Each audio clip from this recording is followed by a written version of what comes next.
Tonight, we're following several developing stories. An alarming discovery just outside the Palm Beach airport within direct sight of Air Force One and the president.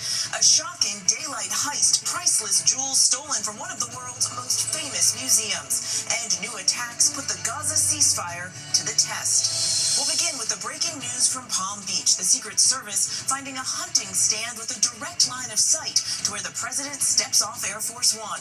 The FBI now flying in agents to find out who built it. A brazen robbery at the Louvre in Paris. A gang of four getting away with priceless crown jewels. Diamonds, emeralds, and sapphires all gone in a matter of minutes. Authorities say the thieves broke into a second-floor window, getting away on motorbikes. The museum evacuated as authorities search for the suspects. Also tonight, millions are bracing for a dangerous line of storms heading east from the Ohio Valley. Our weather team on what this could mean for your drive to work tomorrow.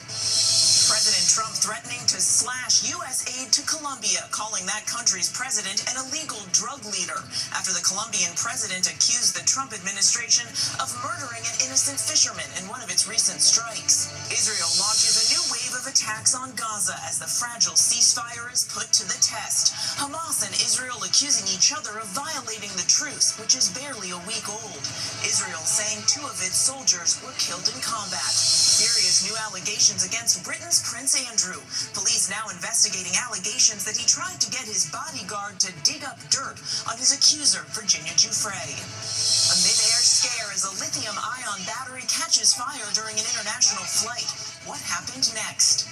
Bruce Springsteen opening up about his offstage struggles, plus Jeremy Allen White on the challenges of playing the boss on the big screen.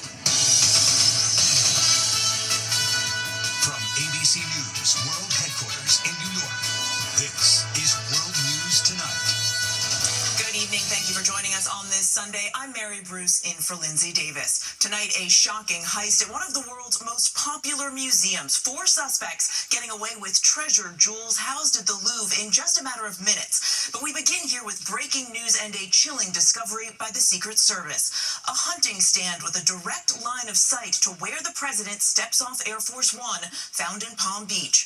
Authorities say the discovery was made during a routine sweep before the president's arrival on Friday. The new details coming in tonight. ABC senior White House correspondent Selena Wang leading us off.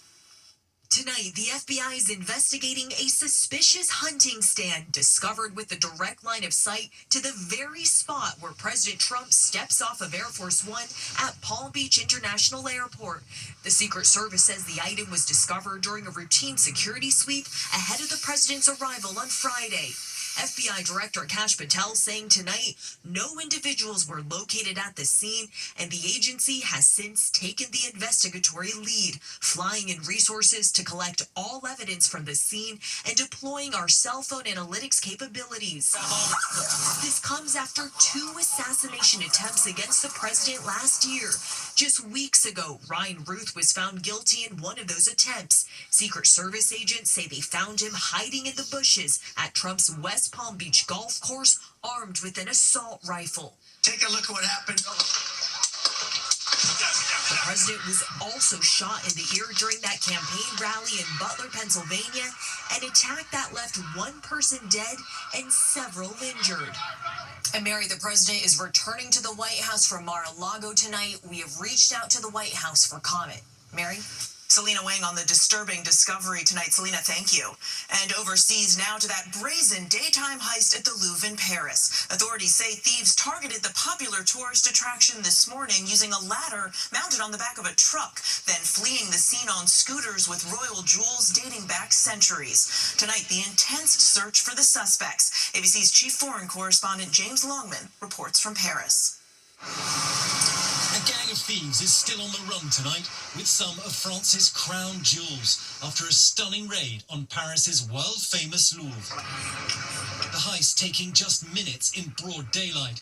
Officials say at 9:30 a.m., 4 men, disguised as construction workers, moved this mechanical ladder up against a second-floor balcony, and that CCTV captured 2 of them using power tools to cut into the Apollo Gallery, where French Emperor Napoleon III's crown jewels are on display. Officials say after threatening security guards, who then rushed to evacuate the museum, The masked Trump's men moved efficiently. Police investigating this video obtained by BFM TV, they believe shows a suspect using small chainsaws to open display cases, taking 9 pieces in all. Priceless items, including sets of sapphire and emerald necklaces and earrings, elaborate diamond brooches, 2 diadems, and Napoleon's wife, Empress Eugenie's diamond-encrusted golden crown, nearly 200 years old, which prosecutors say was recovered at the scene, reportedly damaged and left behind as the thieves made their escape on waiting scooters. Authorities say the men tried to set fire to that ladder platform before they fled, evacuating visitors, sensing an emergency as police rushed in. The Louvre closed for the rest of the day. Americans Jim and Joan Carpenter were there. We were just ready to go in to see the Mona Lisa when they swept us out of the gallery. We didn't realize the whole museum was being evacuated. And then we asked the guard, and the guard said, we're having technical difficulties. The concern now, what those thieves might do next with the priceless jewels. The fear is that it gets broken up and sold because a consumer will have a very, very difficult time telling that, hey, this emerald came from, say, a crown. French President Emmanuel Macron has vowed to track down those stolen jewels and prosecute those responsible. He's called this an attack on France's heritage. Mary? Really is like something out of a movie. James, thank you. And back here in the U.S., millions of Americans are bracing for strong and potentially dangerous storms and a messy morning commute here in the Northeast. Heavy rain pounded downtown Greenville, Mississippi on Saturday. So let's get right to meteorologist Danny Beckstrom from our New York station WABC. So Danny, time this one out for us. This is the same potent front that brought the severe storms from the Midwest down to the south yesterday and now taking aim at the Northeast. From the Mid-Atlantic up to the Northeast, we're looking at the potential for localized flooding, potentially damaging wind gusts, and as this line creeps closer to the I-95 corridor overnight, even a few weak isolated tornadoes. So the area shaded in green, that's where we're watching through the overnight hours. Timing this out to D.C. by about 10 p.m. Looks like it's headed toward Philly, New York City, closer to 2, 3 a.m. And then east of New York City, that's where we're watching for tomorrow morning's commute. From the city west, New York City specifically west, things are actually looking better by the Monday morning commute. But for New England, unfortunately, it does look like a soggy start to the morning commute. In general, this line tracks east the rest of the day Monday, and we're looking breezy and slightly cooler heading into the work week. Mary? A wet one to start with. All right, Danny, thank you so much. And now to President Trump threatening to cut aid to Colombia. The president calling that nation's president a, quote, illegal drug leader. But the country has long been one of America's closest allies in the war on drugs. Here's ABC's Christiane Cordero. Tonight, President Trump threatening to cut all U.S. aid to Colombia, accusing the country's president of being an illegal drug leader. Trump posting that Colombian President Gustavo Petro is doing nothing to stop drug production, warning him to close up the cartel's killing fields immediately, or the United States will close them up for him, and it won't be done nicely. The fiery message comes just hours after Petro accused the U.S. of killing an innocent fisherman during U.S. strikes on vessels in the Caribbean Sea. Petro writing, U.S. government officials have committed murder and violated our sovereignty in territorial waters. That strike, one of 7 such attacks on suspected drug boats since Trump declared earlier this month that the U.S. is in armed conflict with the cartels, justifying the use of deadly military force. 32 alleged traffickers have since been killed, according to the administration. Their identities remain unknown. Trump is calling them narco-terrorists. That was a drug-carrying submarine built specifically for the transportation of massive amounts of drugs. But the administration is providing no evidence that those killed were attempting to ferry drugs to the U.S., alarming even some Republican allies. All of these people have been blown up without us knowing their name, without any evidence of a crime.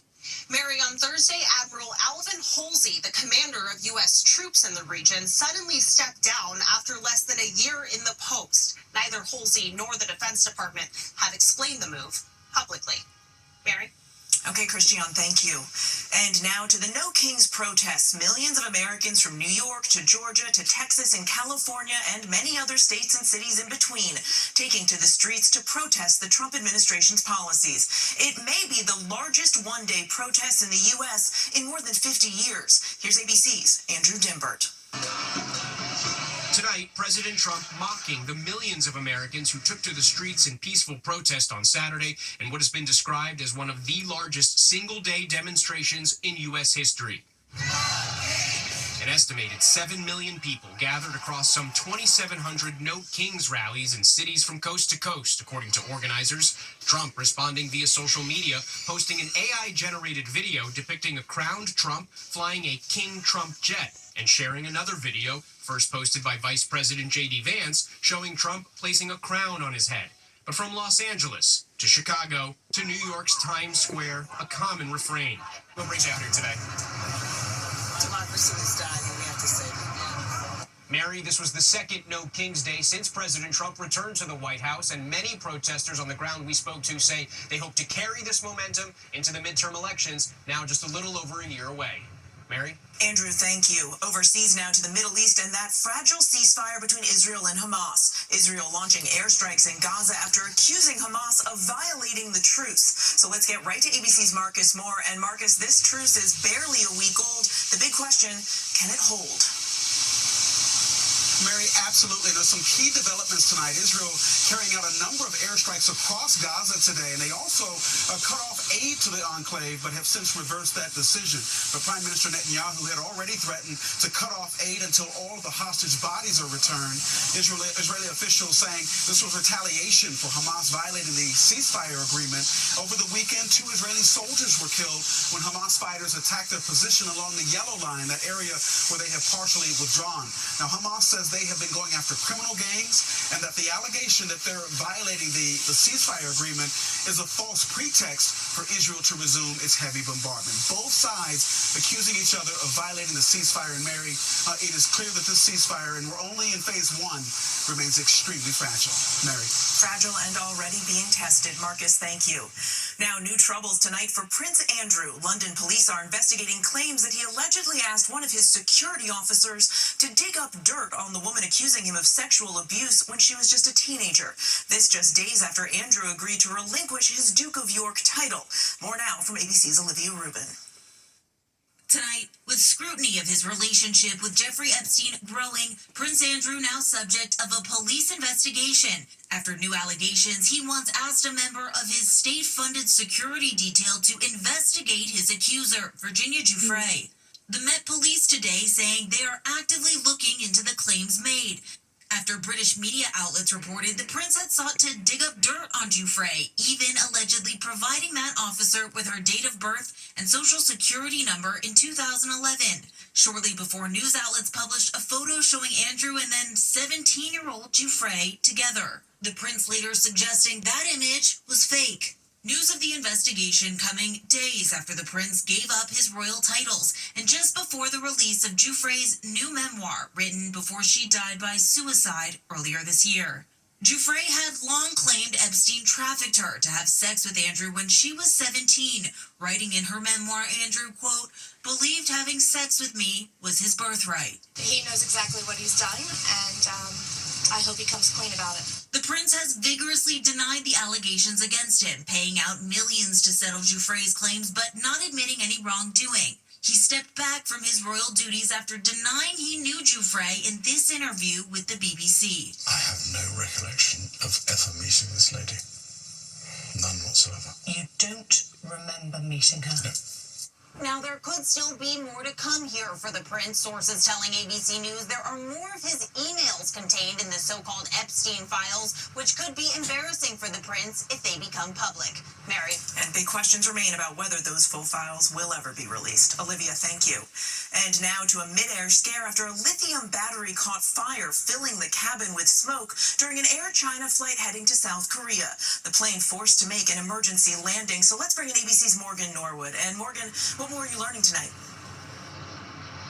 Well, Mary, as you pointed out, this was a terrifying incident for those 160 passengers and crew members aboard that international flight. Just take a look at this video. You can see flames tearing through an overhead bin after a lithium battery ignited. And within seconds, we see black smoke pouring across the cabin. Passengers there also heard screaming. Crews then running with fire extinguishers. That Air China flight forced to make an emergency landing in Shanghai. And this is why we see these airlines ban loose lithium batteries in checked bags. They have to stay in your carry-on so that crews can reach them fast if something like this goes wrong. And that's exactly what Air China says the crew did, that they followed protocol, quickly put that fire out, and thankfully, Mary, no one was injured. An important reminder for us all, Morgan, thank you. And a tragic development in the search for a missing Philadelphia woman. Police telling ABC News that human remains found in a shallow grave in an abandoned school are believed to be Kata Scott. It's the same area where Scott's personal belongings were found days earlier. The 23-year-old has been missing for 2 weeks and was allegedly being harassed before her disappearance. A suspect is in police custody. The medical examiner's office will work to confirm the identity of the remains and determine the cause of death. And there is much more ahead here on World News Tonight this Sunday. Former Congressman George Santos out of prison and speaking out. Will he pay back his victims? And later, Bruce Springsteen on his mental health struggles ahead of the much anticipated new movie about his life. And next tonight, a deadly crash at a children's birthday party in Maryland's Prince George's County. Police say a vehicle plowed into a tent where the party was being held last night. One adult was killed and more than a dozen other people were hurt, including several children between the ages of 1 and 17. According to police, the driver fled but later turned himself in and could face criminal charges. And former Congressman George Santos is speaking out just days after President Trump commuted his 7-year prison sentence. He says he's humbled by his experience, but he doesn't care about those who've criticized his release. Santos had pleaded guilty to fraud and identity theft, admitting to deceiving donors and stealing the identities of 11 people. He had agreed to pay $373,000 in restitution, but now says he'll only do that if required by law. And when we come back, a frightening accident during a mountain bike event and late word on the rider's condition. To the index now, in a terrifying accident today during a mountain biking event in Utah. Spanish rider Adolf Silva was attempting a double backflip in Zion National Park when he crashed on a steep downhill, landing on his head. Silva was airlifted to the hospital. Red Bull USA says he was alert, conscious, and speaking to the family after the accident, and we are grateful for that. And when we come back, Bruce Springsteen on his offstage struggles. Plus, how do you prepare for playing the boss in a movie? And finally tonight, the rock legend on his secret struggles and the actor who became the boss.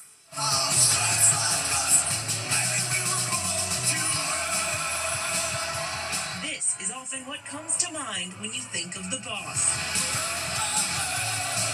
But the powerful new movie, Springsteen, Deliver Me From Nowhere, is peeling back the curtain on a critical but little-known chapter of the rock titan's amazing career, the making of the album Nebraska, and the depression and mental health struggles that accompanied it. Bruce Springsteen sitting down recently with our George Stephanopoulos to talk about the healing power of music. Well, music was the first way that I really medicated my anxieties and my depression, you know. One of the things that comes through in the film is that you hit that point where you realize it's not enough. You can't heal yourself only through the music. I really knew a lot what to do with those 3 hours on stage. It was the other 21 that were killing me. Jeremy Allen White, known for his roles in Shameless and The Bear, now embodying the boss. But he faced an immediate challenge. He doesn't sing or play the guitar. I was scared right away, and I said, I don't sing, I don't play the guitar.